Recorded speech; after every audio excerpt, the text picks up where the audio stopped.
Tantor Audio, a division of Recorded Books, presents The Secrets to Heartbreak by Brittany Taylor. Narrated by Amelie Griffin and Mason Lloyd. Prologue. I still remember how my back pressed against the cold, hard glass, the way his warm hands molded to my flesh, heating me from the inside out. They soothed the places on my body that ached for him, wrapping around me like a warm blanket on a winter day.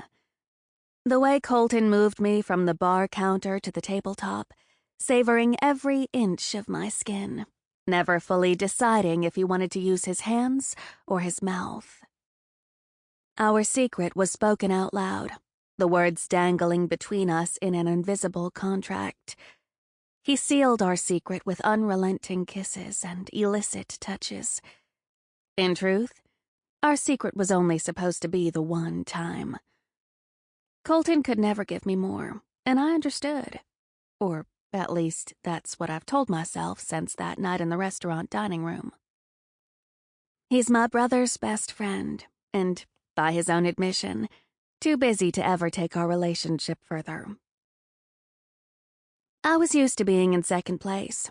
I was used to playing second fiddle to everyone in my life, a lesson well taught by my father growing up.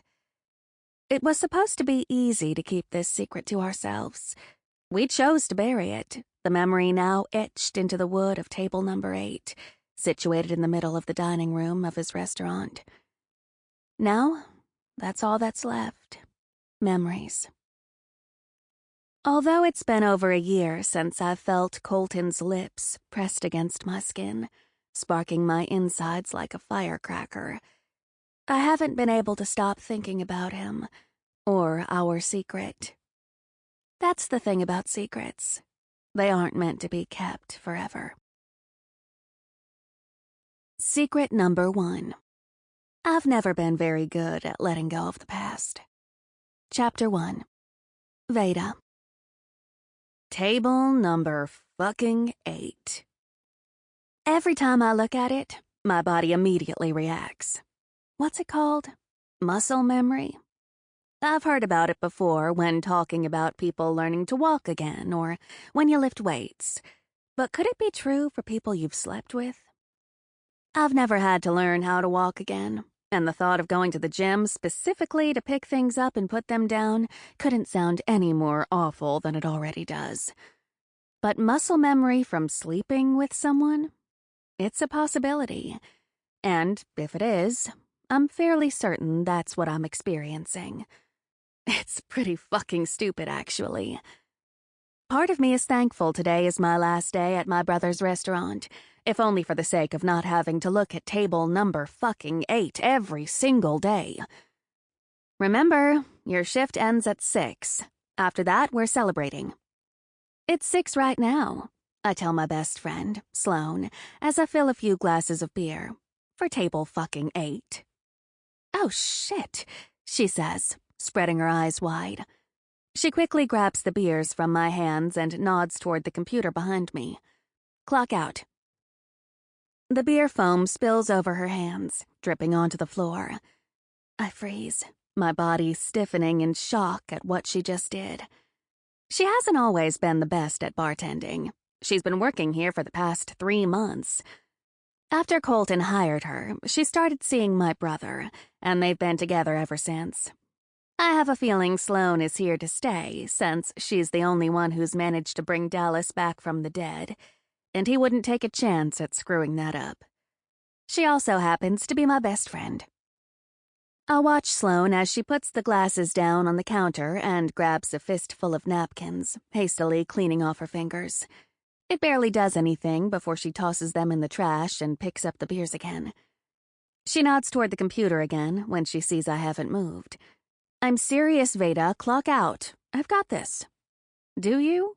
I ask her, stifling a laugh. She rolls her eyes, already heading toward the end of the bar to walk out to the dining room. Yes, now go. Wait, before you go, I need to close out my tab. I turn around to find Cassidy standing on the other side of the bar. She's leaning over it with her hands wrapped around the edge. Her mouth is spread into a wide grin, displaying her perfect white teeth. They're blinding, even in the dim lights of my brother's restaurant. "Fine," Sloane says, stopping mid-stride. The beers are still perched in her hands as she talks to us over her shoulder. "Close her tab and then clock out. You can't be wearing those clothes for your going-away celebration." I look down at my shirt, spotting a barbecue stain near my shoulder and a wet spot on the bottom hem from leaning over the counter to clean spilled drinks all night. "Yes, ma'am," I chuckle as she walks away, all the while keeping a smile on her face as well. When I turn back to Cassidy, she's already pulling her card out of her wallet. "Here you go." She holds it out for me.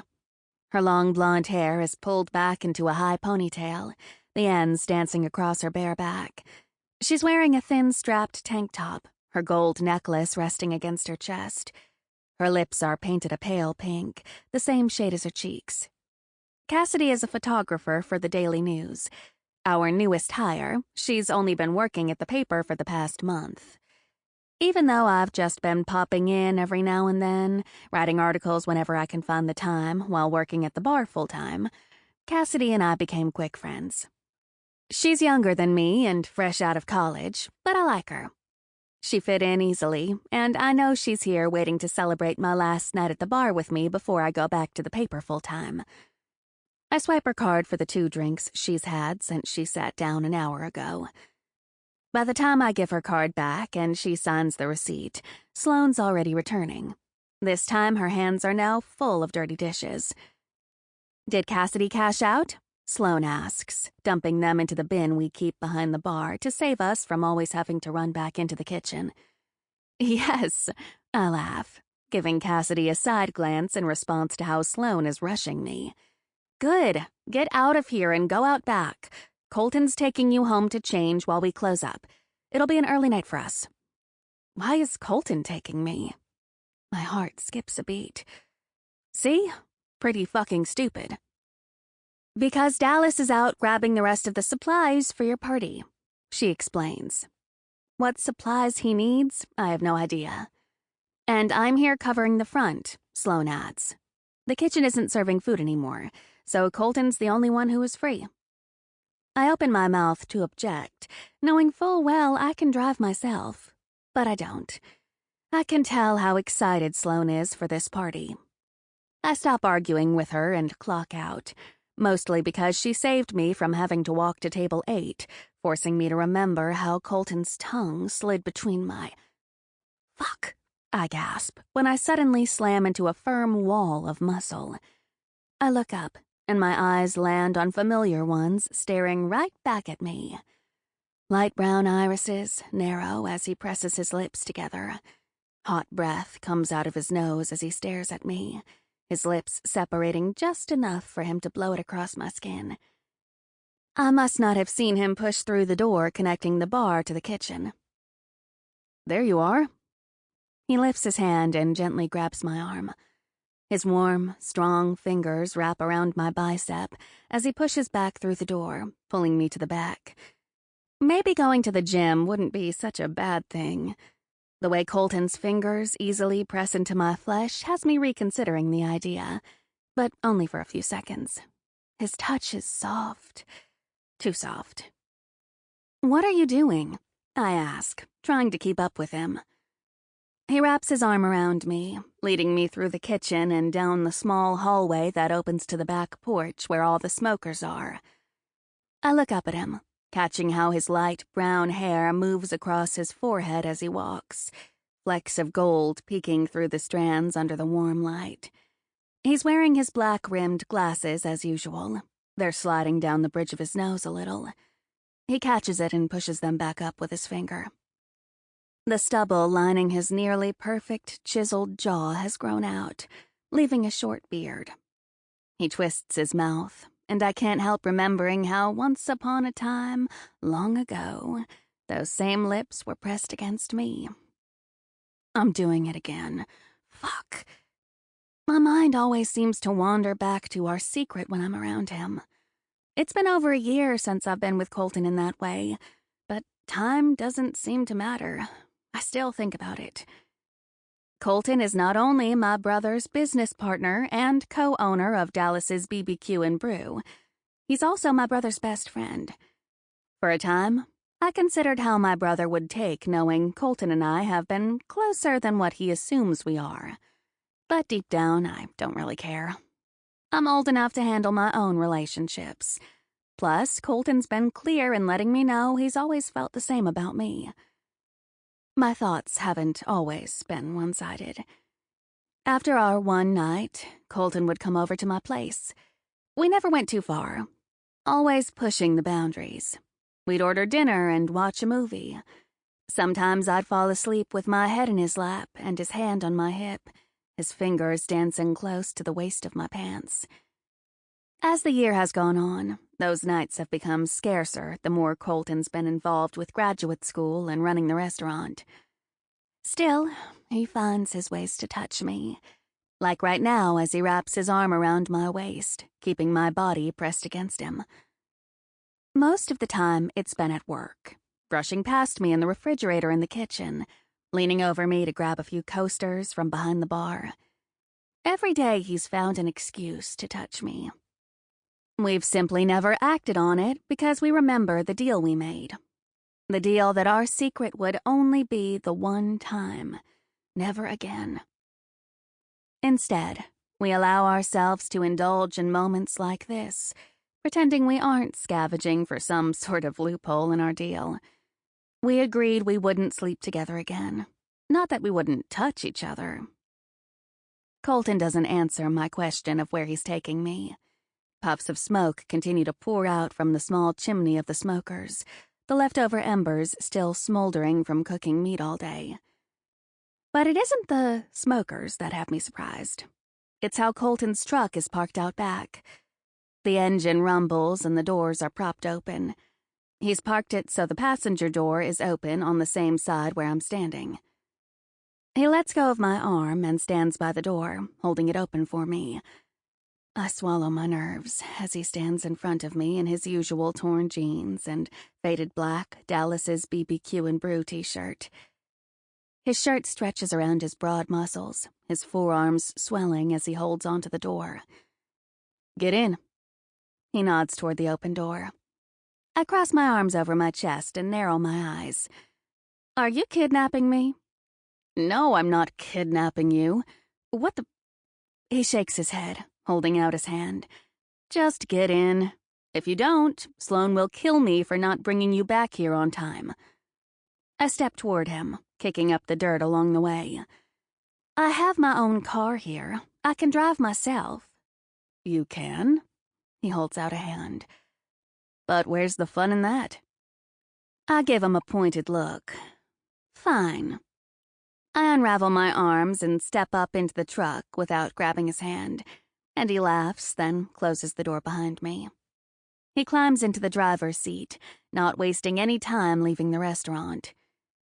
When we pull up outside my apartment, I wrap my hand around the door handle, but stop when I notice he isn't going with me. He stays in the vehicle, his hand still wrapped around the steering wheel. "Are you not coming with me?" I ask him. I mean... He shrugs, flexing his fingers on the wheel. The leather rubs against his skin as he lets out a breath, his shoulders falling. He pauses, the muscles of his jaw ticking. "How long do you think it'll take you?" I raise my eyebrows. "Are you kidding?" I look down at my shirt, pointing to the barbecue stain I found earlier. "It might take a minute." He swipes his thumb across his bottom lip, looking out the window to his left, away from me. He inhales a deep breath, then opens his door. "I'll go in with you, but try not to take too long." "You're ruthless, you know that?" I hop out of the truck and shut the door behind me, not waiting for him. He follows behind me slowly. He keeps his distance, the sound of his boots hitting the pavement filling the night air. I push through the wrought iron gate and hold it open long enough for him to grab it. I let my hand fall away, and we walk in silence until we reach my apartment. I unlock the door and keep it open for Colton to follow me again. I can sense the mood between us shifting, enough so he doesn't follow me all the way in. He moves to the couch and sits down, pulling his phone from his pocket. He immediately starts scrolling. I'll try to be quick. He looks up long enough to give me a weak smile before he returns to whatever it is he was looking at. I walk down the hall and into my bedroom, closing the door behind me. When I lift my shirt over my head, my nose immediately fills with the scent of barbecue sauce and vodka. It's enough to make me gag. Even though Colton's out in the living room, my cheeks redden in embarrassment. I can't believe that's how I've been smelling all day, especially sitting in the cab of Colton's truck. I grab a few strands of my long, curly hair and bring it to my nose. At least that still smells good. The lingering scent of my coconut shampoo replaces the gross concoction from my shirt. I undress, tossing my clothes in the hamper. I don't rush getting into the shower like Colton was urging me to, but I try not to take my time either.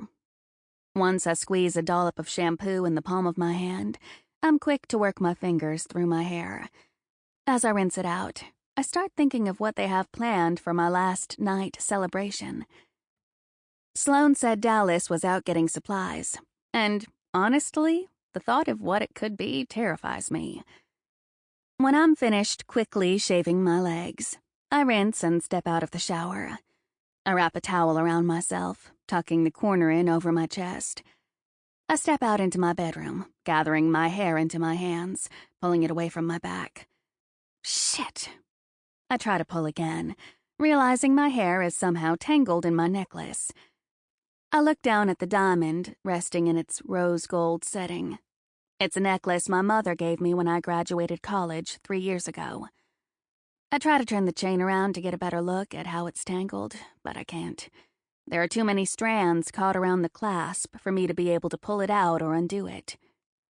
I must have been too distracted in the shower to remember to take my necklace off before stepping in under the water. Between me working all day and jumping into the shower without brushing it, it's become a tangled mess. I stand in my bedroom, the back of my neck stinging from where my hair is pulling against the necklace. I'm about to walk over to my closet to get dressed and deal with it after, when I hear Colton's voice coming from the other side of my bedroom door. "Veda?" He knocks. "Yeah," I sigh, wondering how in the hell I'm going to get my hair out of this thing without ripping an entire chunk out. "You can come in." It isn't until he stepped into my room that I realize I've invited him in when I'm completely naked. Well, at least I am under this thin towel I have wrapped around me. "I heard you hiss and say shit, so I figured I'd see if you were okay." I wince, giggling under my breath. "That was that loud?" "A little." He steps closer to me, his eyes wandering over my body. The flash in his eyes is enough to make me wonder if I'm still wet from my shower, or if it's me, watching him look at me the way he is now. "I'm okay." I wave him off, then bring my hand up to the back of my neck. I just got my hair caught in my necklace, and I can't get it out. I'm afraid I'll break my necklace or my hair. Colton walks over, immediately moving behind me as my hair drips between my shoulder blades. "Here," he says, his voice a near whisper. "I'll take a look." Here he is again, finding his excuse to touch me. Loophole. A chill immediately spreads across my skin, goosebumps breaking out the second his fingers touch me. My throat swells, and I hold in a breath as he slides his fingers along my shoulder, slowly dragging my wet hair to one side. He drapes most of it over my other shoulder, careful not to pull on the hairs caught in my necklace. "Shit, Veda." "It's that bad?" I ask, glancing over my shoulder. I can only see his face in my peripheral vision. He keeps his fingers on my skin and leans forward. "Don't worry," he whispers. "Nothing I can't fix." He starts to pull strands of my hair from the clasp, one by one. It's a slow, tedious process, but he doesn't stop. By the time he's done, my skin is nearly dry. I still have the towel wrapped around me as I turn around. His hands fall at his sides. I hadn't noticed until now that I was standing close to the wall beside the doorway to my bathroom. Now that I've turned around to face Colton, my back is nearly pressed against it. "Thank you," I whisper, looking up at him with hooded eyes. This is truly the closest we've been in a long time. My heart thrashes in my chest, and my skin heats in reaction to feeling him this close. He lifts his hand, using 2 of his fingers to move the hair back off my shoulder. Him moving it causes him to move his hand around my neck. I slide my legs back and forth, my thighs tightening from his touch. I press my lips together, then slide my tongue between, wetting them. Colton's eyes fall to my mouth. "Sloan asked me a question earlier that got me thinking," he says, his eyes bouncing between my eyes and my mouth, as if he can't decide what to focus his attention on. "Oh, yeah?" We're incredibly close.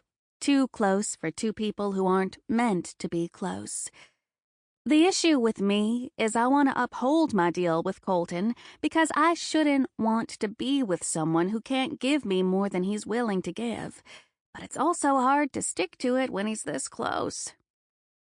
His touch is always both fire and ice. My skin burns as his skin meets mine. But then he's quick to soothe it.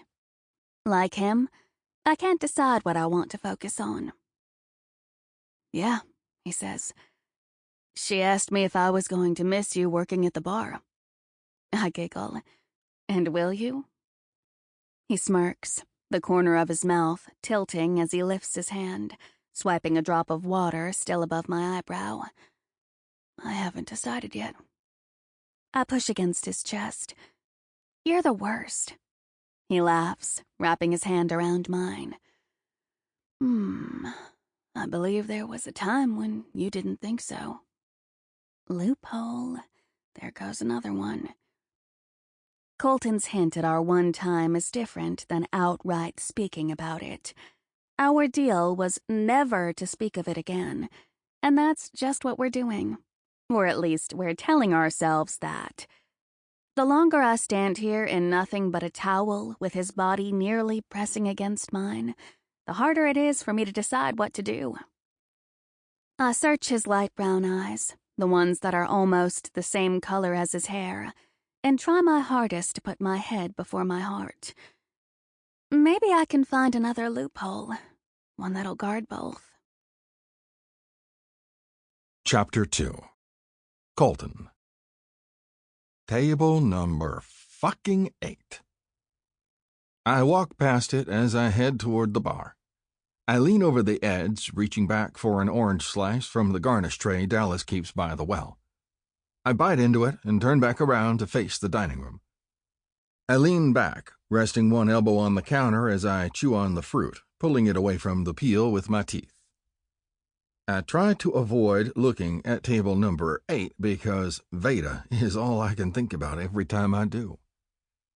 I watch her as she crosses the dining room, headed to the stage where Sloan is setting up the microphone. She avoids looking in my direction. She avoids looking at table number 8. She purposely moves around it, taking the long way around, keeping her eyes glued to the stage. I stifle the grin wanting to come out. I feel the exact same way she does. I haven't been able to look at table 8 the same way since our one time together. Since then, it's been a struggle not to get close to Veda again. I had one taste and wanted more. I craved more of her. I remember the heat of her skin under my touch, the taste that hit my tongue the moment I slid my tongue between her wet folds, her back arching in response to me. Damn it, I really need to stop.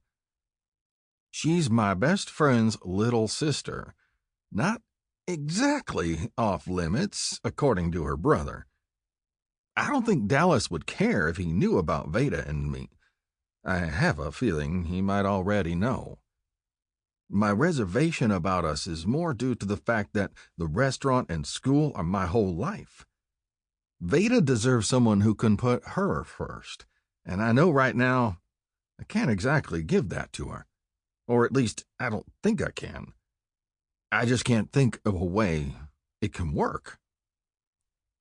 I'm still watching Veda as she meets Sloane over near the stage. She starts gathering up one of the cords, and Sloane leaves her. She walks over to where I'm standing, pulling a few shot glasses from the counter. She starts filling them with tequila. "Thanks for taking Veda home to clean up." Her voice is nearly drowned out by the music playing overhead.